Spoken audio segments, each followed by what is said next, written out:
things that I think come out in this text. Three things that I see in this text about helping other people in crisis. But maybe I ought to just check back in with you in a moment and find out if I'm talking to the right people. Is anybody in here want to help anybody else? Yes. Yes. Then let's see what they teach us in this situation.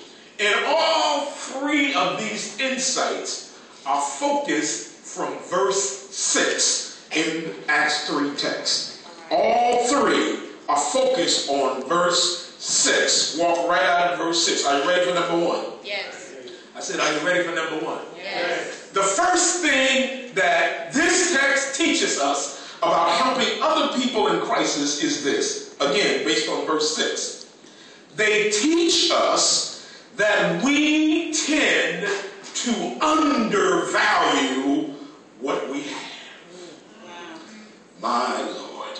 Teaches us that we as a body of believers, we as individuals, we tend to undervalue what we have. And so in that verse 6 of Acts chapter 3, I like that this paraplegic is there on the ground. Did you see him there when they were reading the scripture? Yeah. Did you see him? Yeah.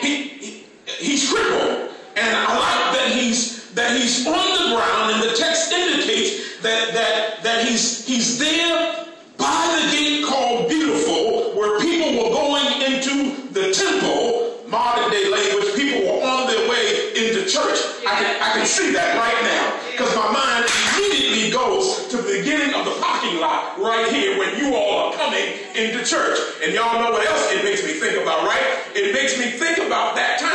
How many of y'all remember this? That time that your pastor got dressed up like a homeless man, and I mean he looked homeless, and stood near a corner at Parkview High School as all of you all drove right by me as I was on the corner asking for money and had a sign there. Some of y'all didn't pay me no mind. Do y'all remember that?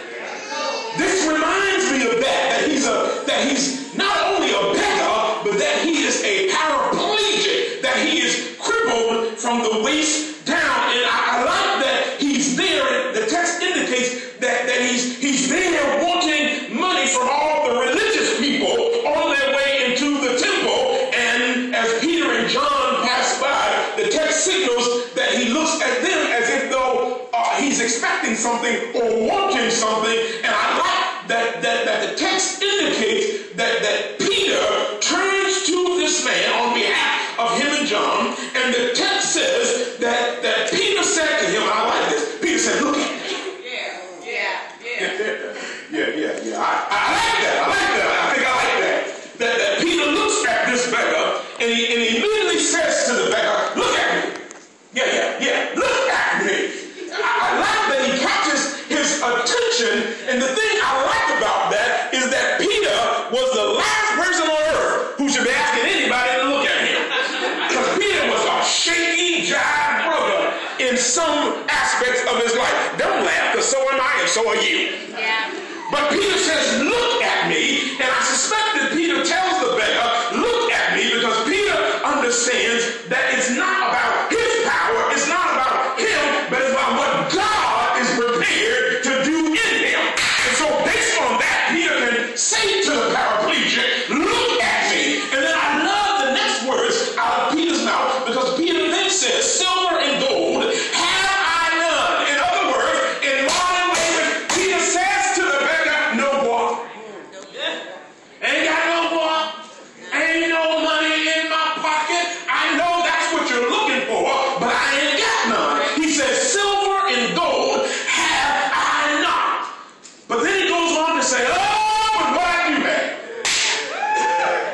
Yeah, I like that. He says, ain't got no money. Don't make the kind of money that Sunita Bryan makes. I don't make the kind of money that Mel Holland over at the airport makes. I don't wear the kind of clothes that Mel Holland wears. But let me tell you something. What I do have, Peter says, I give to thee. Yeah. And so, Reverend Patrick, the question immediately comes to me, well, Peter, what you got?